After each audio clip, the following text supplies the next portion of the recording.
Today's topic, Jenny Slate from Big Mouth decides that she's no longer going to play a black animated character because black animated characters should be played by black people.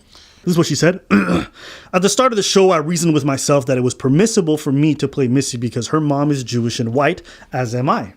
But Missy's also black, and black characters on animated shows should be played by black people. Slate went on to acknowledge that by portraying Missy, she was engaging in the act of erasure of black people.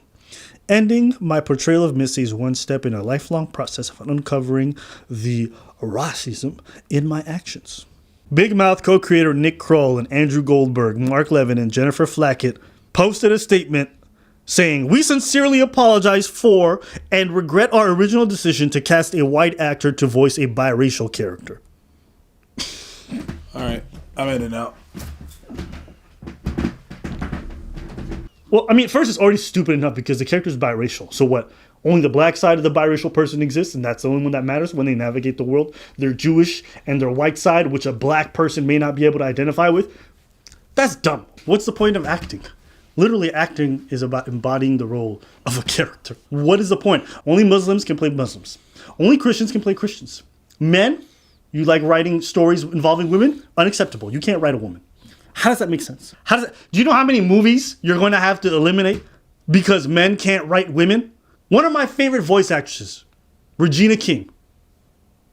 She was the voice of Riley and Huey in the Boondocks.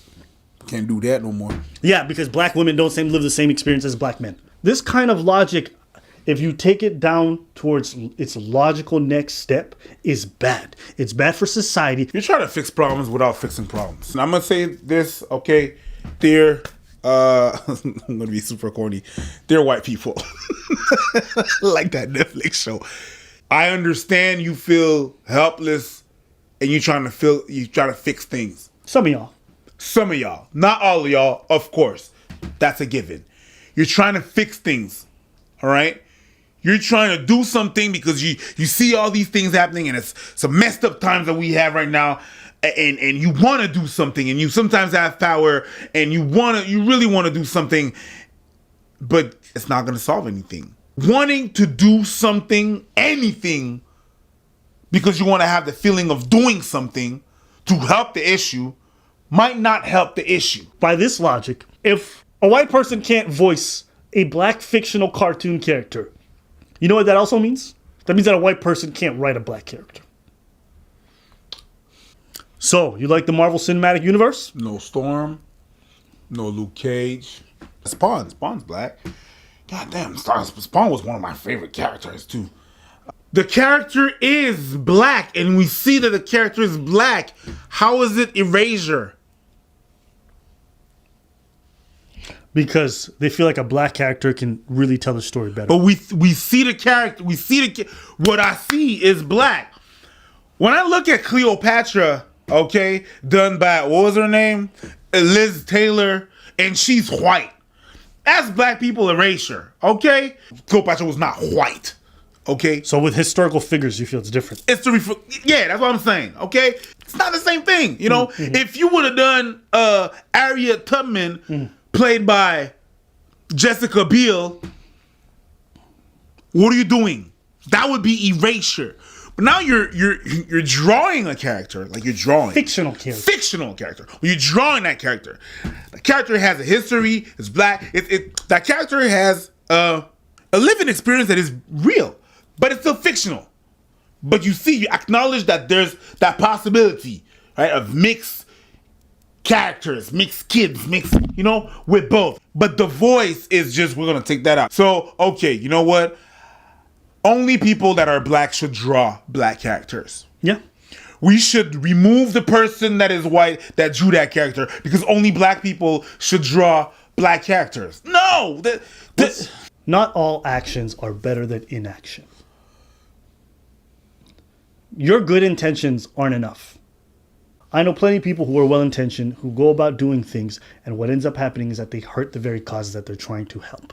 And this is akin to that. Because by you taking this action and thinking that you've done a good thing, when in potentiality you've actually done a bad thing, you may actually hurt the very cause that you're trying to engage. So I would tell you to reflect, take time to think about these issues a little bit more in-depthly, and think, Am I doing something smart, or is this going to be just viewed as virtue signaling? Now, I don't know this person. I can't guarantee that they're virtue signaling. Maybe they really reflected and thought that this was the best course of action. But it doesn't change the fact that it's a stupid choice to make.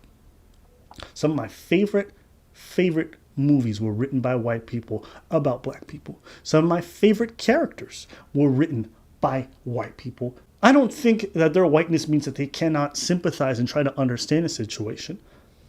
Is it going to look different than if a black person who actually can empathize, who's lived the experience, writes the character? Is it going to be potentially, probably, but it doesn't mean that both can't do them justice. I didn't identify well with Jordan Peele's movie. Is he a black creator? Yeah. Should he have a chance to make those movies? Oh, great. But for me personally, there are identified more with Fresh Prince of Bel-Air. Who is the writer for Fresh Prince? Suzanne and Andy Borowitz created The Fresh Prince almost 30 years ago. Oh, Jewish people. But it was also backed by Quincy. My whole point being is that white people can be involved in the creation of black stories and still be able to tell them justly. It doesn't mean that black creators shouldn't be also involved or they should be able to create their own stories. My whole point being is that it's not because you're from a different background that you can't tell a story. You're wrong. Andy Borowitz made some black people erasure by creating Bel-Air. You see how dumb it sounds? You see how dumb it sounds? Do you know how difficult different my childhood would have looked if I didn't have The French Prince? Bruv. For me, growing up in Ethiopia, where that was my only form of black television, it was super impactful for me. Bruv, listen, you live in Ethiopia, that was your only black form of television. Yeah. I live in Canada, and that was my only black form of television. So not too far off there, bruv. Right? And so I would just tell you guys, this is a dangerous road to going down. Very dangerous. And I think we're starting to see, we're not starting, it's been going on for quite some time, but it's going down a bad place. Oh, wait a minute. This is going down a bad rabbit place. hole. This is going down a bad People place. are losing their mind. The amount of identity politics that are being involved in it, it's not like voice acting has some kind of scenario where black voice actors can't get work. There are so many great black voice actors thriving and killing it at the highest of levels. The highest of levels. So to me, this is just so stupid. It's just, stop. You're not doing something good. And the last line I would say is this. You had great intentions. Great. But recognize that the road to hell is paved with good intentions. You can take people down some terrible places because you are well-intentioned. But if you don't know where you're going, no matter how well-intentioned you are, you may still be leading people to a bad place. If you don't know where you're going and you're still taking action, you're still lost.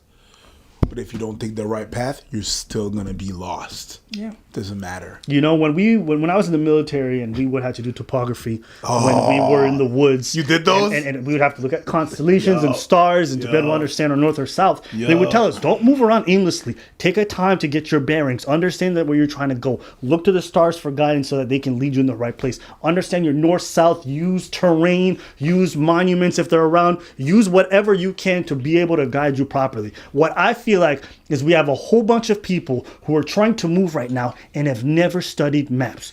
And it's dangerous because you may be leading people to the enemy. You may be leading people to a cliff. We don't know. It's over there. It's a ravine. Ah! Boom. And then you're all dead. Yes. That's what it feels like. Topography was a really interesting class. It was never a skill that I thought I wanted to learn, but my sense of direction now is amazing. Yeah. Amazing. And I'd be like, yo, north is that way. That's where we should go. They're like, what's north? I'm like, you don't know that streets go east to west, north? Like, how? And they're like, I got my GPS. Well, what are you doing? Your battery's dead. And they're just like, I died. Well, guess what? Right now, I don't want to die. And so your bad solutions and get your shit together. And some of y'all are acting like you don't have a GPS right now and your batteries are dead. That's right. And Big Mouth is a great show. Don't with it. I know that we're going through changes. Use your head. Use your big ass mouth. Going through changes. That's it for today's video. Leave a comment, leave a like. We want to hear your thoughts. What do you think about all this?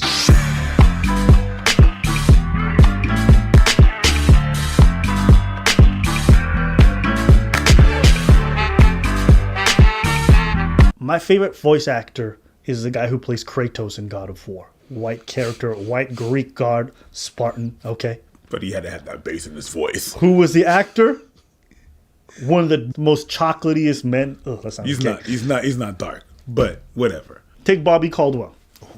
Great singer. Again, Loved it. Love funk music. My favorite. What you won't do for love. Right? Great song. he tried everything. But you don't get love. Right? Great song. Right? Black people, we got funk. Man stepped out of the shadows like a hidden character. He's like, I'm white. Right? The reason why he had to hide his identity because a lot of people felt like a white person can never do funk that well. So his label purposefully tried to hide his identity in a lot of ways. And why am I bringing this up? Because I feel like now we're doing the same thing here. We're telling people that they shouldn't and that it kind of contributes. No. I feel like all that matters is that you do justice to the characters. These are fictional characters that are trying to tell a story.